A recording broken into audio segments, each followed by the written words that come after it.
Hello बच्चों, welcome to basic classes. मेरे प्यारे बच्चों, आज की जो क्लास है काफी इंपोर्टेंट है उन बच्चों के लिए जो 2025 में बोर्ड के एग्जाम देंगे क्लास 10th का। उनके लिए मैं काफी महत्वपूर्ण चीज लेके आया हूँ। समीकरण को कैसे सॉल्व कराते हैं, जो कि दो चर वाले समीकरण है।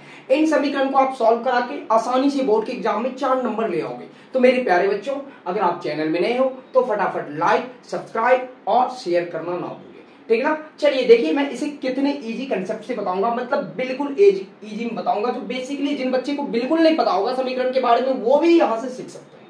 तो देखिए इसको कैसे कराना है। सबसे पहले ये समझना, इसमें दो चर है, मतलब कि दो आपको चर दिखाई देते हैं। कौन कौन सा चर? तो x और y दिखाई देते हैं, ठीक ना। x y है, दो इक्वेशंस है, मतलब कि दो समीकरण है जिसमें x और y है। अब इनमें क्या करना है, आपको इसे विलोपन विधि से बनाना है। एक होता है प्रतिस्थापन विधि, बंधगुणन विधि, विलोपन विधि। मतलब कि आपको एग्जाम में मेंशन किया रहेगा कि इन समीकरण को विलोपन विधि से बनाएं, तो ऐसे बनाना है। देखिए कैसे बनाना है। सबसे पहले इसमें क्या करना हो, या तो x टर्म को काटना है तो आप x टर्म को काटिए, y टर्म को काटना है तो y टर्म को काटिए। ये आप पे डिपेंड करता है, आप कोई सा भी टर्म को काट सकते हैं। चलिए मैं इस टर्म में क्या करता हूँ, y को काटता हूँ। अगर देखिए y को काटना है तो नीचे वाले इक्वेशन सेकंड में देखिए कि क्या है, 3y है ना, तो ऊपर वाले टर्म को आप क्या करो, 3 से मल्टीप्लाई करा दो। ठीक इसी कंसेप्ट से जब ऊपर वाले समीकरण को नीचे वाले टर्म से मल्टीप्लाई कराए तो फिर सेकंड समीकरण सेकंड को ऊपर वाले में देखिए y का वैल्यू क्या है 2, तो इन्हें 2 से मल्टीप्लाई करा दो। अब इसको लिख दो ऐसे ही, समीकरण फर्स्ट। चलिए समीकरण फर्स्ट मल्टीप्लाई कितना 3, और समीकरण सेकेंड मल्टीप्लाई बाय 2। ठीक, लिख दिए। अब समीकरण फर्स्ट को मल्टीप्लाई कराइए, मतलब कितना से, 3 से। तो 3 को अगर 3 से मल्टीप्लाई कराएंगे तो 3 3 जा 9, और x जैसे है वैसे ही, प्लस का साइन रहने दीजिए। 2 3 जा 6, y जैसे है वैसे रहने दीजिए, फिर इक्वल टू 3 3 जा 9, लिख दिए।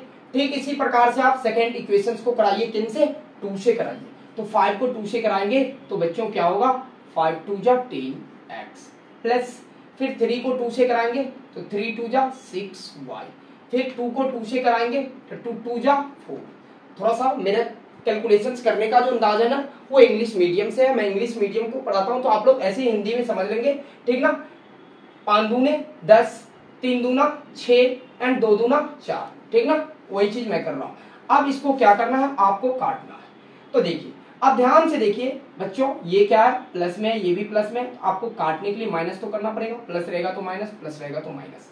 अब देखिए 6y से 6y कैंसिल आउट हो सकता है या नहीं हो सकता है, आसानी से हो सकता है। ये 6y से 6y कैंसिल आउट, खलास। अब ये जब हो गया तो आप बाकी कराइए। 9x में से 10x गया, मतलब कि 9 में से 10 गया, तो क्या हो गया बच्चों, माइनस x हो गया। ठीक इसी प्रकार से अब यहाँ पे इक्वल टू, अब देखो 9 प्लस में और 4 माइनस में, मतलब कि 9 क्या है, प्लस में और 4 माइनस में है। तो 9 में से 4 जाएगा तो कितना हो गया बच्चों, 5 हो गया ना। मतलब कि x बराबर आपका आंसर क्या निकल गया, -5 आ गया। अब इस वाले चीज को देखो, बारीकी से समझो, x बराबर 5 कैसे आया, समझ गए ना। चलिए अब इसी चीज को करना क्या है, आपको लिखना पड़ेगा। यहाँ पे लिख लीजिए x, मैं यहां से लाइन खींच देता हूं, देखिए लिखिए, x का मान समीकरण 100 मध्यक्रमी, समी लिख के ऐसे 0 दे देता हूं, समझ जाते हो ना। समीकरण फर्स्ट में रखने पर, फर्स्ट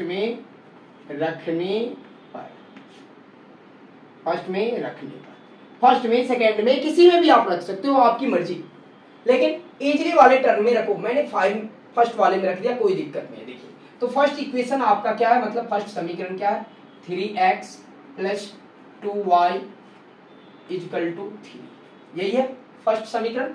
अब समीकरण, ठीक ना, x का वैल्यू क्या आया 5, x कहाँ पे है बच्चों, यहाँ पे। अब x में क्या करिए, ये जो वैल्यू आया है x का वो पुट कर दीजिए।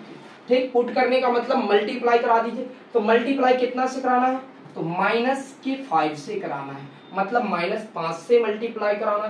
ठीक, प्लस 2y ऐसे ही लिख दो, बराबर 3 लिख दो, लिख दिए। अब देखो 3 को 5 से मल्टीप्लाई कराओगे तो 3 पंचे 15, मतलब कि माइनस में 15 हो गए बच्चों, प्लस 2y,